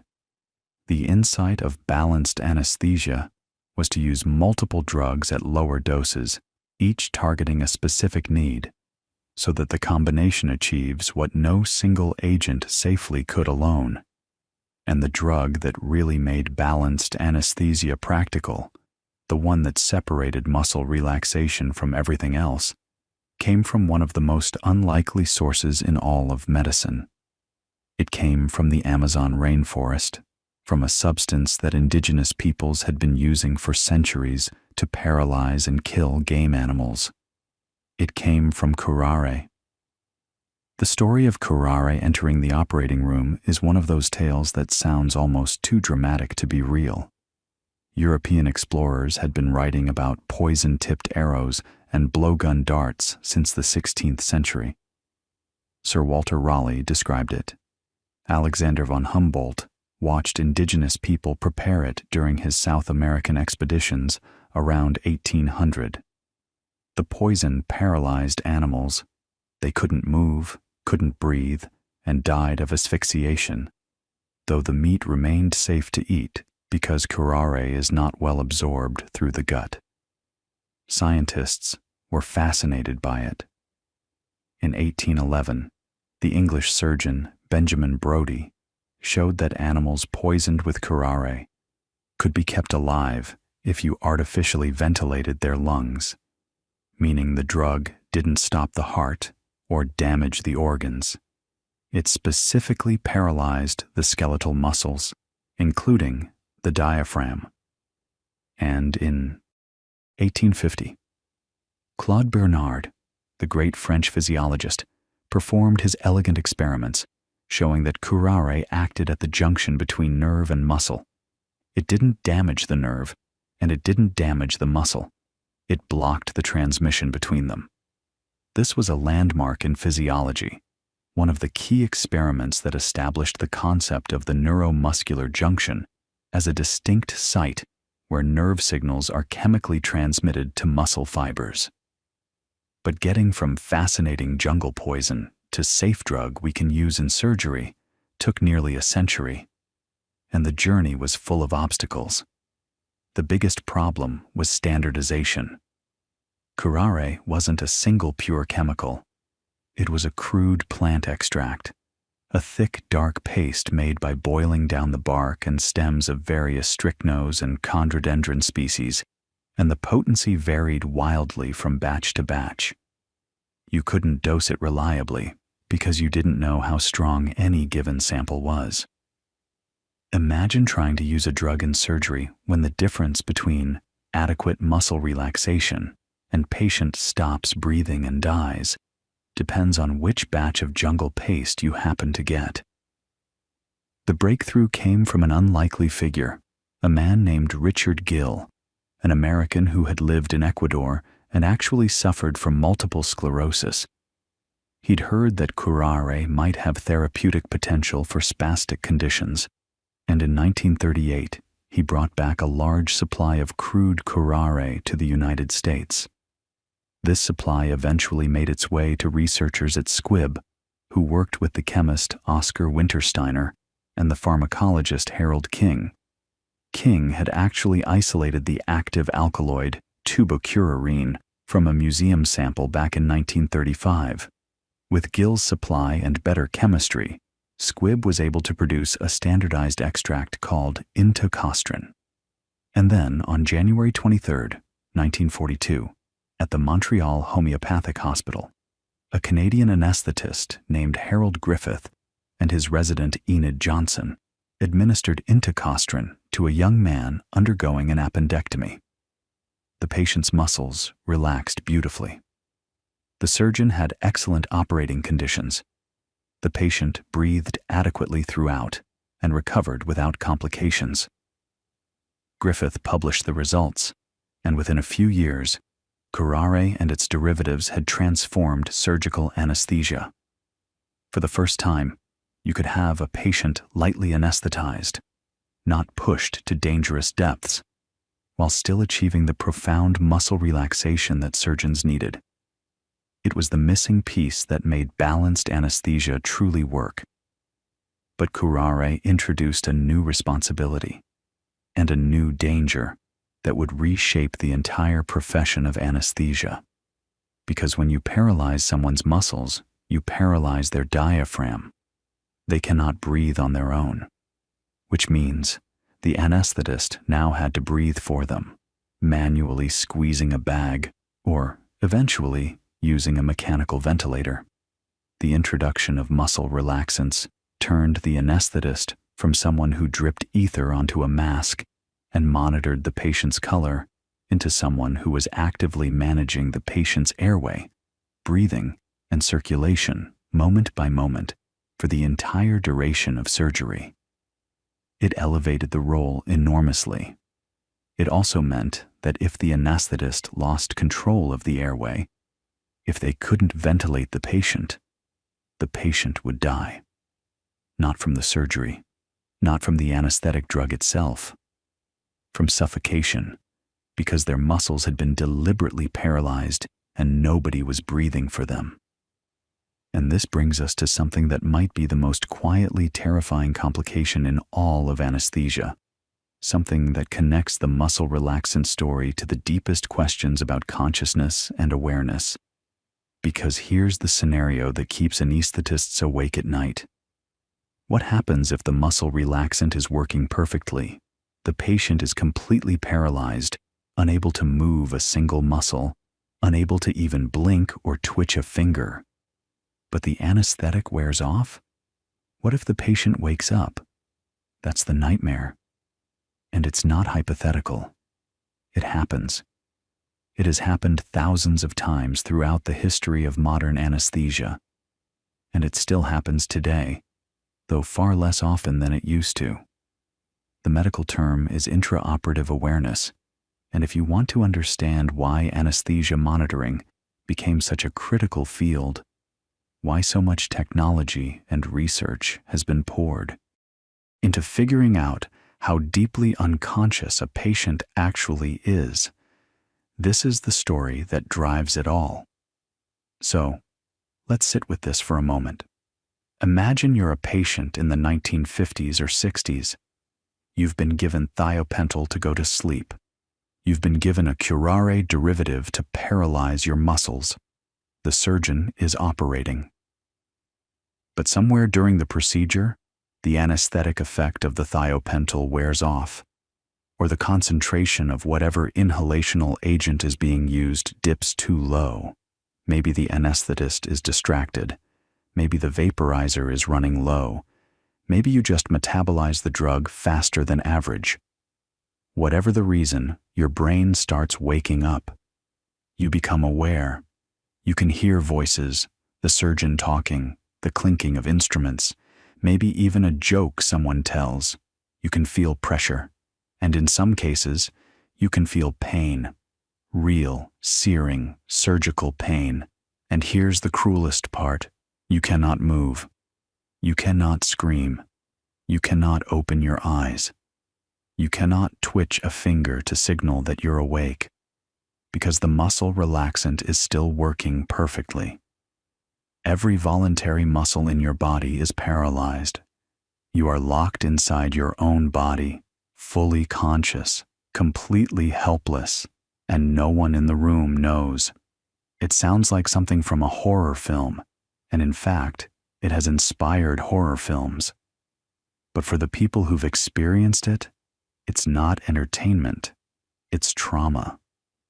Studies from the 1990s and 2000s found that patients who experienced intraoperative awareness had significantly elevated rates of post-traumatic stress disorder.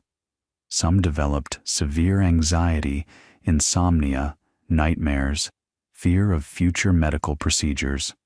Some never consented to surgery again. The psychological damage could be profound and lasting, even in cases where the patient didn't feel pain. Just the awareness of being operated on while paralyzed was enough. Now, here's what's important to understand. Awareness during anesthesia was always possible, even before muscle relaxants. A patient under light ether anesthesia might have moments of partial awareness, but without paralysis. That patient would move. They'd flinch, groan, tense up. The surgeon would notice. The anesthetist would notice. And they'd deepen the anesthetic. The patient's own body provided a feedback signal. Muscle relaxants eliminated that signal. They created a situation where the patient could be wide awake and the anesthetist would have no obvious clinical sign to detect it. Heart rate might increase, blood pressure might rise, the patient might tear up. These are signs of sympathetic nervous system activation, and experienced anesthetists learn to watch for them. But they're unreliable. Some drugs blunt the heart rate response. Some patients don't show these signs, and in a busy operating room, subtle changes can be missed. So the question became, how do you monitor consciousness directly? How do you look at a paralyzed patient and know, with confidence, whether their brain is actually unconscious? And this is where we circle back to something we touched on much earlier, the fundamental mystery of how anesthetics work. Because if you don't fully understand the mechanism by which these drugs produce unconsciousness, building a reliable monitor for that unconsciousness is extraordinarily difficult. You're trying to measure something you can't completely define. But people tried. And the story of anesthesia monitoring is one of those slow, incremental engineering challenges that doesn't get a lot of dramatic attention, but quietly changed everything about patient safety. The most significant development was the use of electroencephalography, EEG, to monitor brain activity during surgery. The idea is straightforward in principle. Your brain produces electrical signals. Different states of consciousness produce different patterns of electrical activity. When you're awake and alert, your EEG shows fast, low amplitude, irregular waves. Lots of different neurons firing in complex, desynchronized patterns. As you fall asleep or go under anesthesia, the patterns change. The waves become slower, higher in amplitude, more synchronized. Under deep anesthesia, you might see very slow delta waves, or even periods of electrical silence called burst suppression, where the brain goes quiet for seconds at a time before producing a brief burst of activity. The challenge is that raw EEG is messy. It's noisy. It varies between patients. It's affected by different anesthetic drugs in different ways. An anesthetist staring at a raw EEG tracing during surgery would struggle to make quick, reliable judgments about depth of anesthesia. What was needed was a way to process that EEG data into something simple. Ideally, a single number that tells you where the patient sits on the spectrum from fully awake to dangerously deep. That's exactly what a company called Aspect Medical Systems tried to do in the 1990s. They developed something called the Bispectral Index, or BIS monitor, which was approved by the FDA in 1996. The BIS monitor uses a sensor placed on the patient's forehead, picks up the EEG signal, runs it through a proprietary algorithm, and produces a number between 0 and 100. 100 means fully awake. 0 means no detectable brain electrical activity. The target range for general anesthesia is typically between 40 and 60. Above 60, the patient may be at risk of awareness. Below 40, the anesthetic may be unnecessarily deep. It was elegant in concept, and when it was introduced, there was enormous enthusiasm. Finally, a consciousness meter, a way to titrate anesthetic drugs, not just based on clinical signs, but based on what the brain was actually doing. Several studies suggested that using BIS monitoring reduced the incidence of intraoperative awareness. A landmark trial published in 2004, the Be Aware trial conducted in Australia, found that BIS-guided anesthesia reduced awareness by about 80% in high-risk patients. But here's the thing. And this is where the story gets more nuanced, as engineering stories always do when you look closely. The BIS monitor is not a consciousness meter. It's a processed EEG index that correlates with consciousness under certain conditions, with certain drugs, in certain patients. It has real limitations. Different anesthetic agents affect the EEG differently. Ketamine, for instance, can produce a dissociative state where the patient is unresponsive, but the EEG looks relatively active, which can give a misleadingly high BIS number. Nitrous oxide doesn't change the BIS reading much at all, even at concentrations that contribute meaningfully to anesthesia. Muscle activity from the forehead, electromyographic artifact, can falsely elevate the BIS number.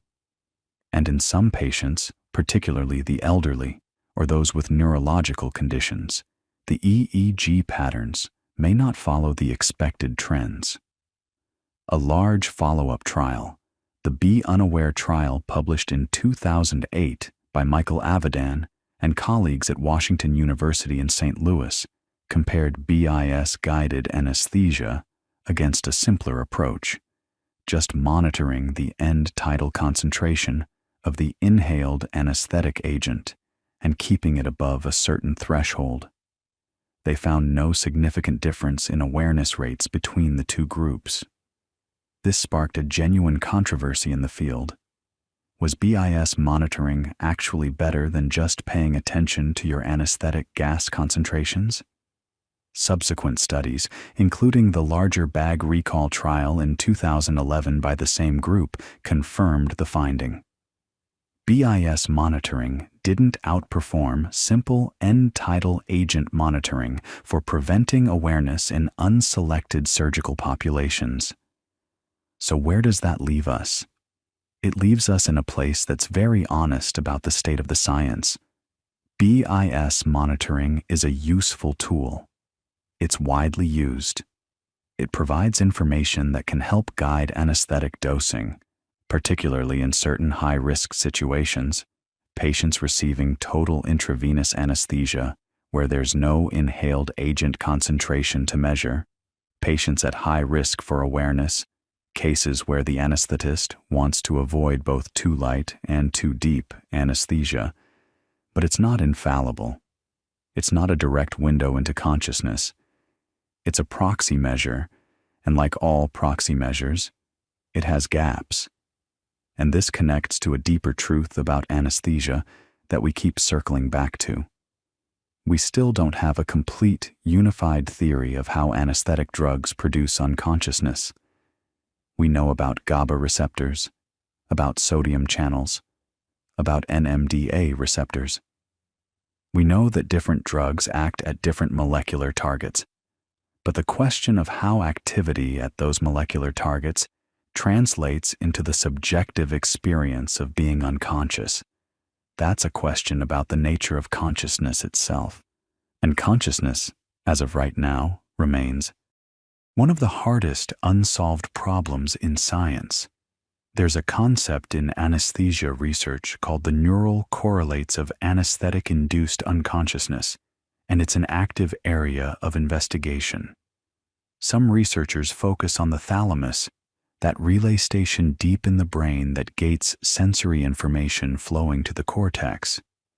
Many anesthetic agents suppress thalamic activity, which could explain why sensory information stops reaching conscious awareness.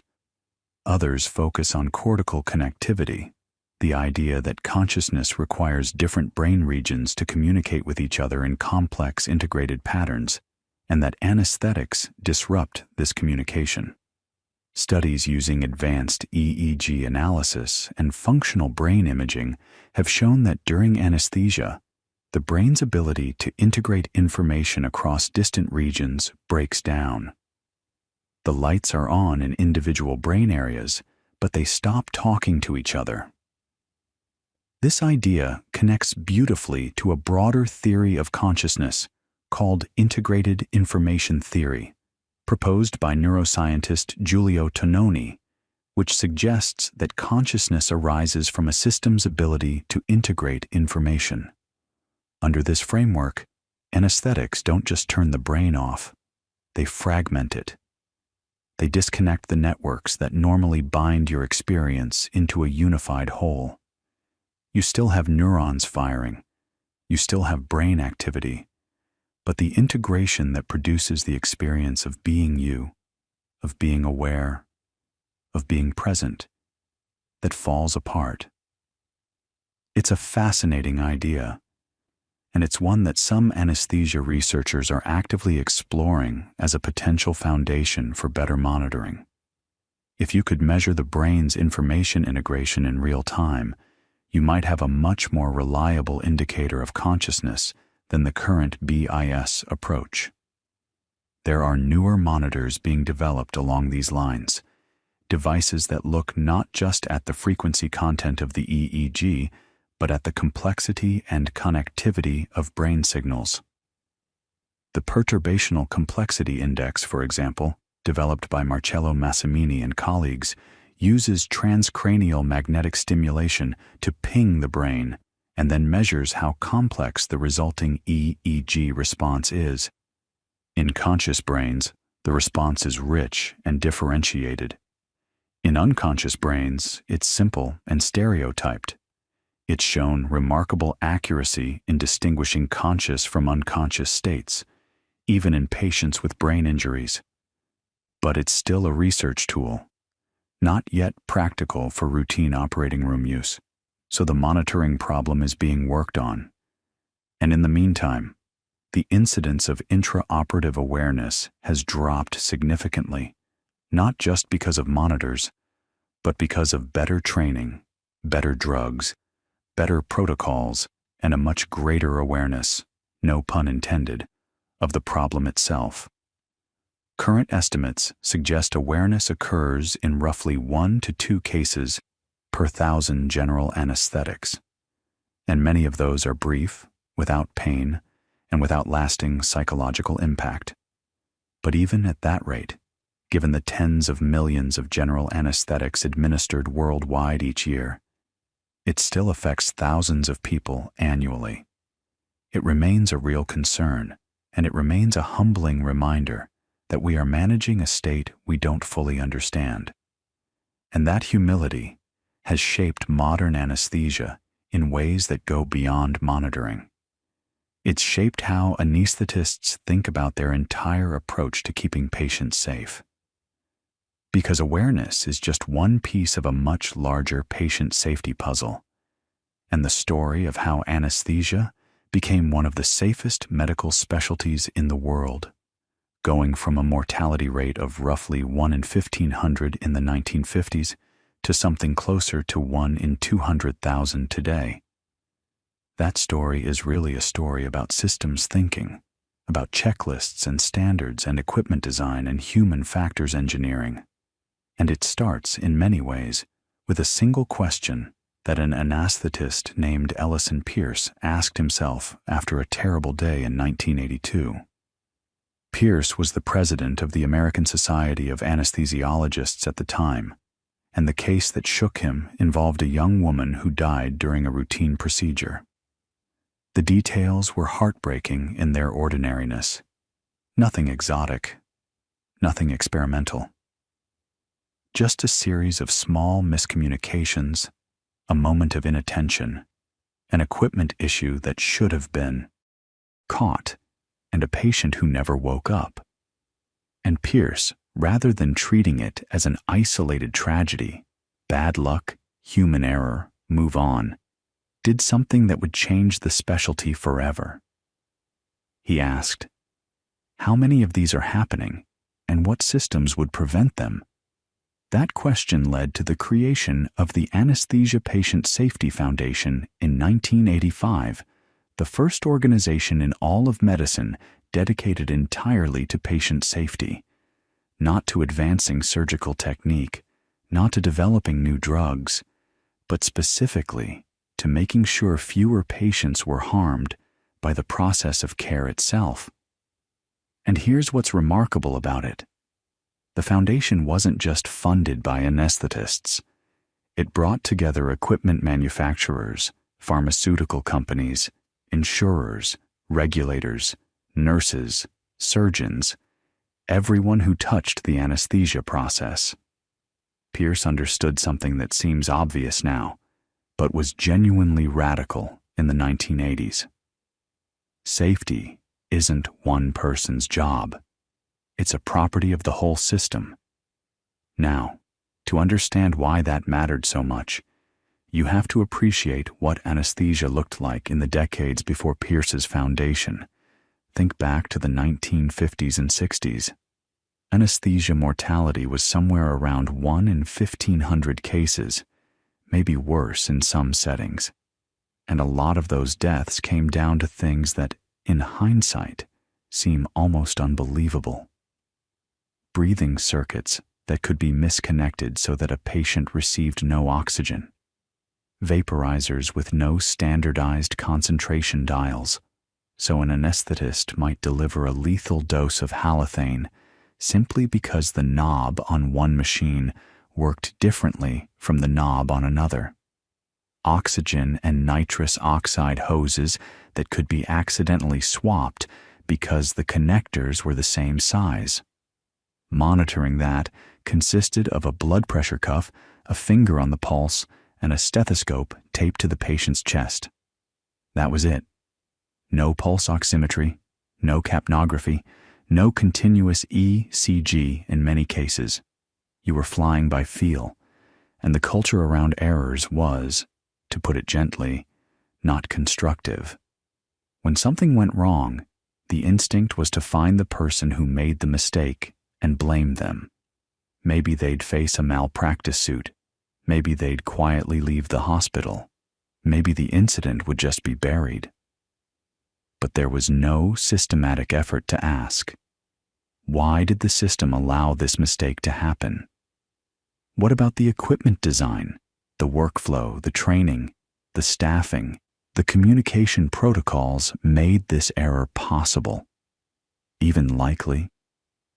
This is where anesthesia borrowed a concept from an industry that had been thinking about exactly this problem for decades: aviation. And the parallels are genuinely striking.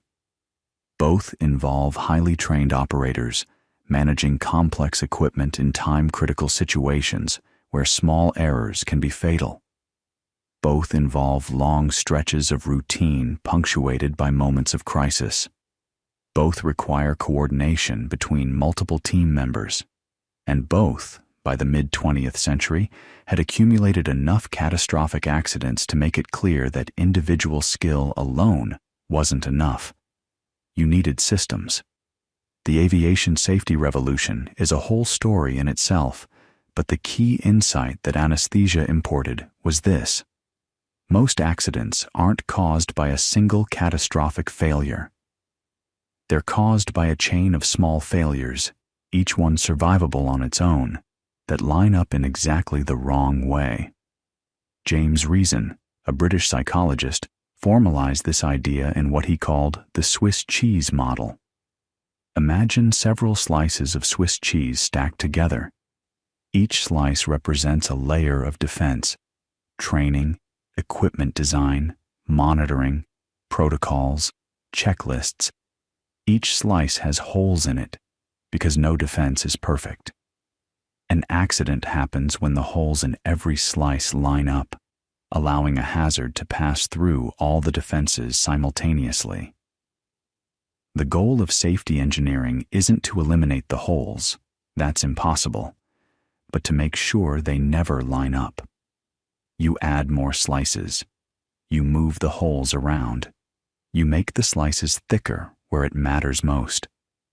And anesthesia, starting in the 1980s, began adding slices with remarkable determination.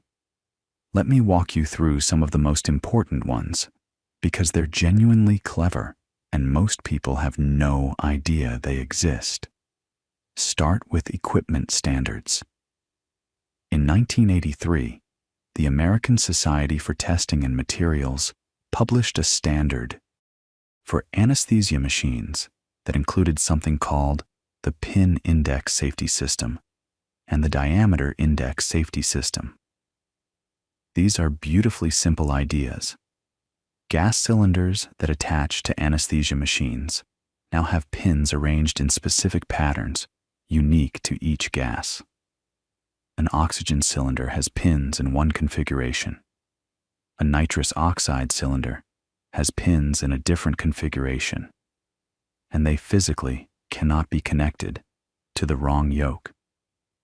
You literally cannot plug the nitrous oxide cylinder into the oxygen port. The geometry won't allow it.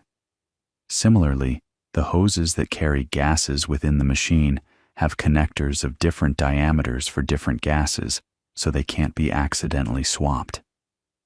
These are examples of what human factors engineers call forcing functions, design features that make it physically impossible to make a specific error.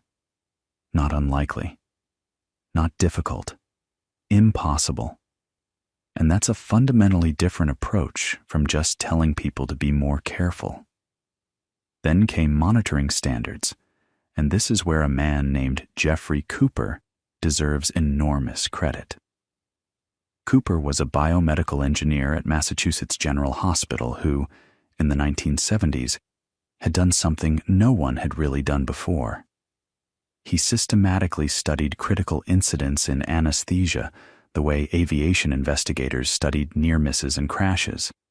He interviewed anaesthetists, collected reports, categorized the types of errors that occurred, and identified the most common failure modes.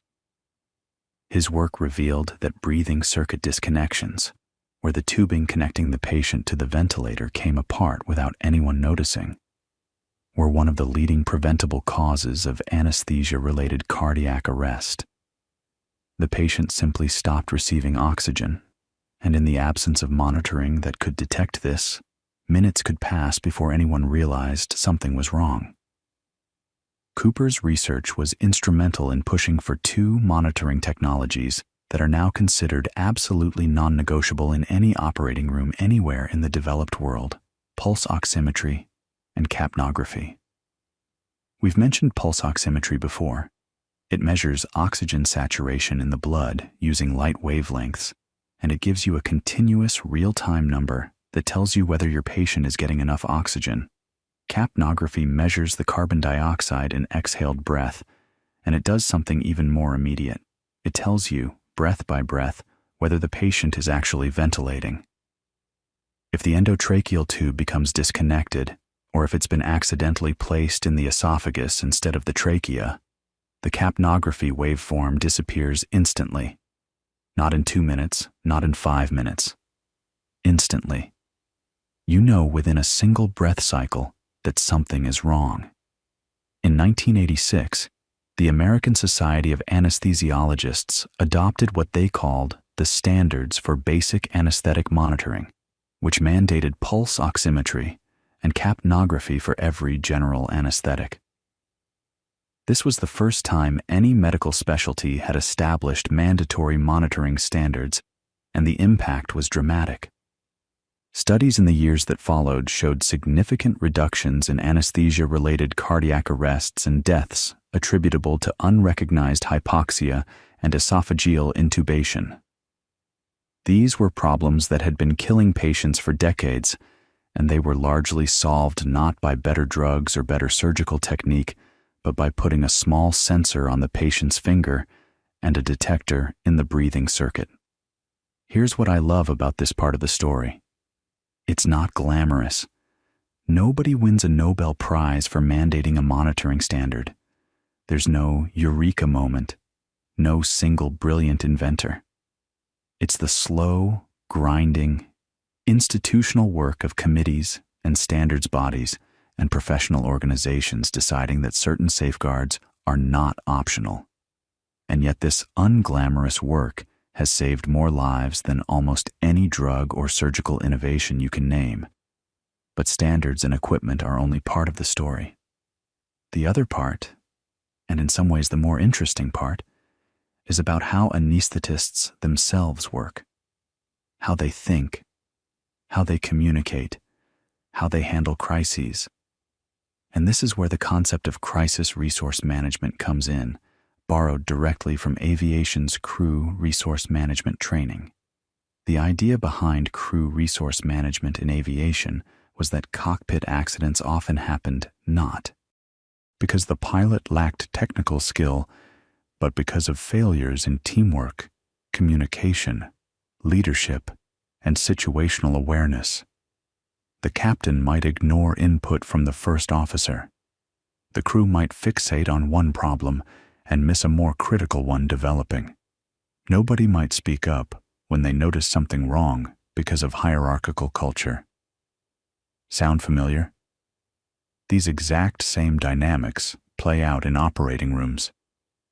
In 1989, David Gaba, an anesthesiologist at Stanford, created the first Anesthesia Crisis Resource Management course. Gaba built a realistic simulation environment, initially using a modified mannequin connected to actual anesthesia equipment, where anesthesia teams could practice managing rare, life-threatening emergencies without any risk to real patients. Think about what a profound shift that represents. Pilots had been training in simulators for decades. Anesthetists, who face analogous challenges, had been learning almost entirely through apprenticeship. You learned by doing it on real patients, and you hoped your first malignant hyperthermia crisis or your first can't intubate, can't ventilate scenario didn't happen until you'd seen enough routine cases to have good judgment. Gaba's simulation training meant you could experience those crises, make mistakes, learn from them, and develop the cognitive and teamwork skills to manage them, all before a real patient's life was on the line. And then there are checklists. You've probably heard of Atul Gawande's work on surgical checklists and the World Health Organization's Surgical Safety Checklist, introduced in 2008. That checklist, which includes a pre-anesthesia safety check, was directly inspired by the safety culture that anesthesia had been building for 2 decades. Studies of the WHO checklist's implementation showed significant reductions in surgical complications and mortality. Again, not because of any new technology, but because of a simple, systematic process that ensures critical steps aren't skipped.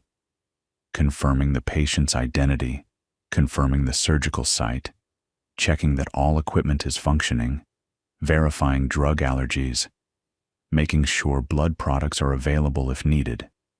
Simple stuff. Life-saving stuff.